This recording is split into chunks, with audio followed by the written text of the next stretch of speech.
No, no, she's not really family. Just a bit off in the head. But she's harmless. I froze at the gate. The front door of the house was wide open, laughter pouring out into the afternoon sun. A few well-dressed guests stood in the foyer sipping wine, and her husband, Braden, smiled like a perfect host. Then he wiped his shoes. On my daughter. She didn't flinch. She was kneeling on a thin mat by the door, dressed in rags, her hair unwashed, her head bowed.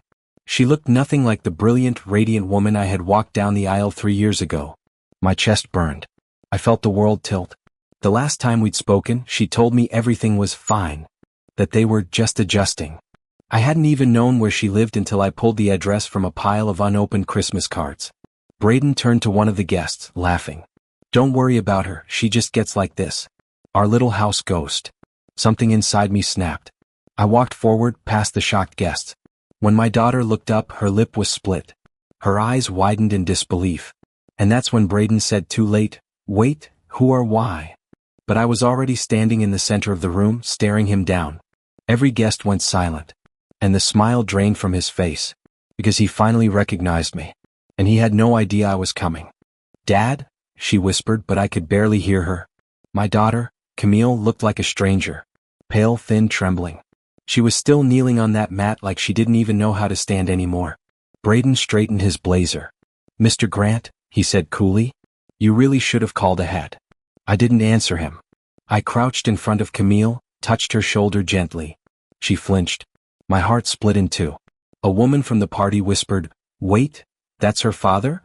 I turned slowly to face the room, raising my voice just enough. Yes, I'm her father. And this, I gestured toward Camille, this is my daughter. Not a servant. Not a ghost.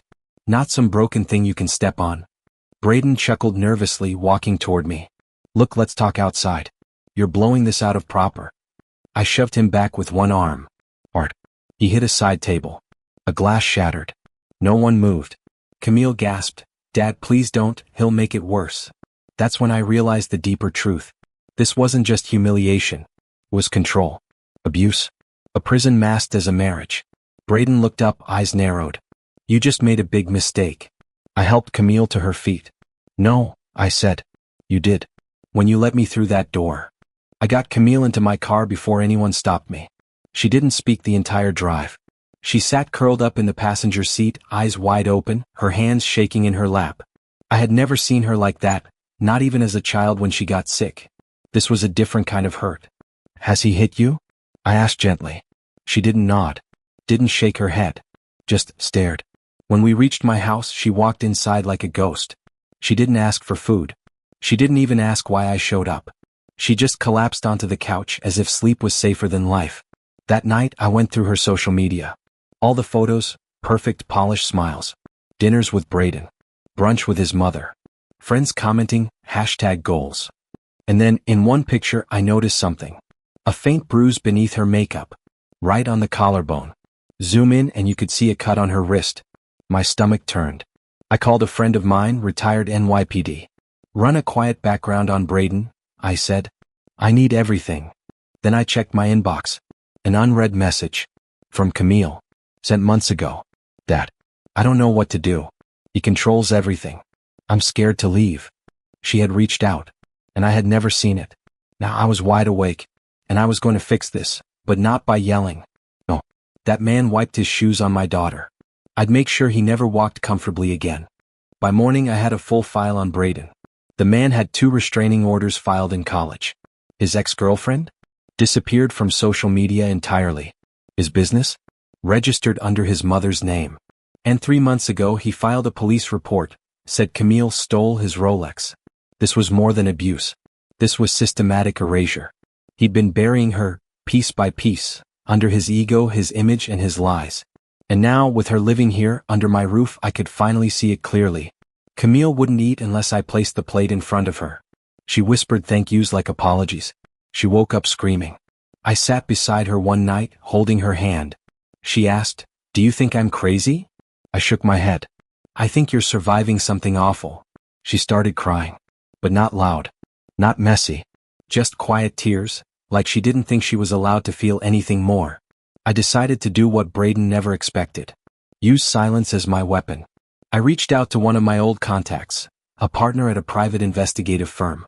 Then I contacted a women's shelter lawyer, told her to prepare a case file. Everything I learned, I documented. Braden thought he had broken her. But I was about to break his world, using the only thing he truly loved, his public image. The next Sunday, Braden showed up at my house. Uninvited. Hair slicked back, cashmere coat, grinning like he was some prince coming to fetch a runaway bride. He didn't even acknowledge me, walked right in. "Camille," he called. "Time to go home, babe. The guests are asking about you." She stepped out of the hallway, pale and frozen. "No," she said quietly. Braden chuckled, shook his head like she was the joke. "Come on. Don't embarrass yourself. Let's go." I stood up. "Come. Collected." "She's not going with you," I said. "And you'll want to leave now." He turned toward me, smirking.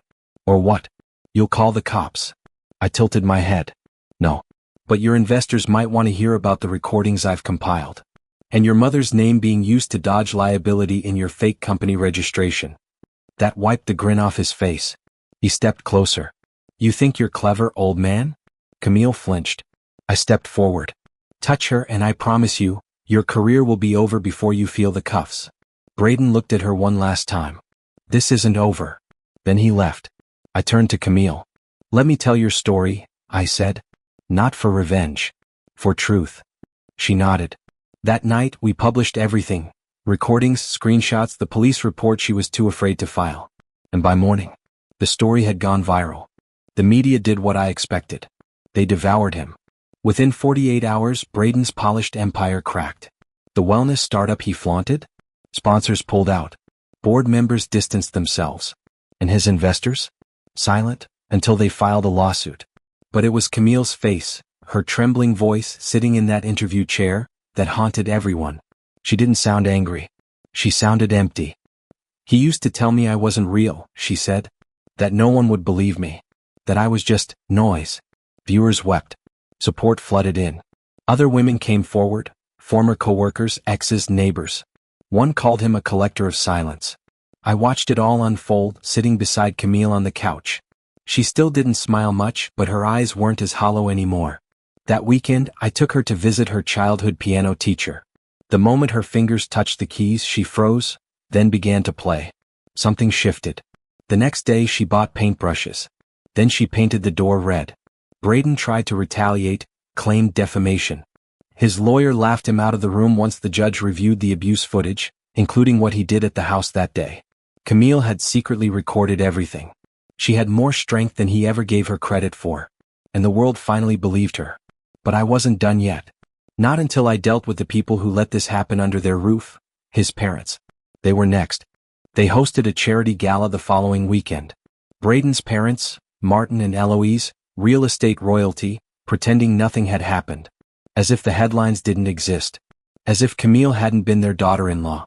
They smiled for cameras, raised glasses, gave speeches about family values and healing communities. I sat at the back of the ballroom. They didn't notice me, not until I stepped onto the stage. "Ladies and gentlemen," I said calmly, tapping the mic, "I'm Samuel Grant. Some of you may know me as Camille Braden's father." A ripple of confusion. Martin rose from his seat, face tightening. I pulled a small remote from my jacket and clicked. The screen behind me lit up. Clips. Photos. Audio. Camille bruised. Crying. Silent. Then, Eloise brushing her off. "If you were a better wife, he wouldn't be angry." The room froze. I didn't yell. I just let the silence grow heavy until Martin yelled, "Turn that off." "No," I said. "Not until they see what happens behind closed doors." Camille didn't attend the gala. She didn't need to. By the time I walked off stage, 3 of their sponsors had already left. A local DA was waiting outside with a few questions about their foundation's finances. Truth has a sound when it lands. It's the sound of denial cracking. 3 weeks later, Camille stood on her own. No makeup. No fear. Just strength. She walked into the courtroom for Braden's trial with her head high. When asked if she had anything to say, she looked at him and said, "You taught me what silence feels like. Now I want you to feel it too." He looked away.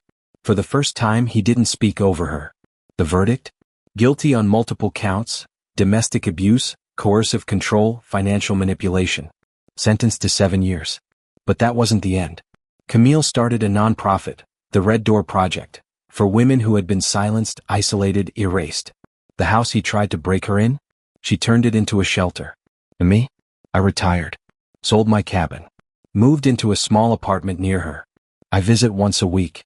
She cooks now, tries out new recipes. We sit by the porch drinking coffee, watching birds. One morning she said, "I still hear his voice sometimes." I nodded. "But then I remember yours." She reached across the table and squeezed my hand. "Thank you for not shouting. For letting the truth speak louder. And for the first time in years." She smiled. That quiet, peaceful smile, the one I hadn't seen since she was a child. That was my justice. That was my revenge. That was our beginning.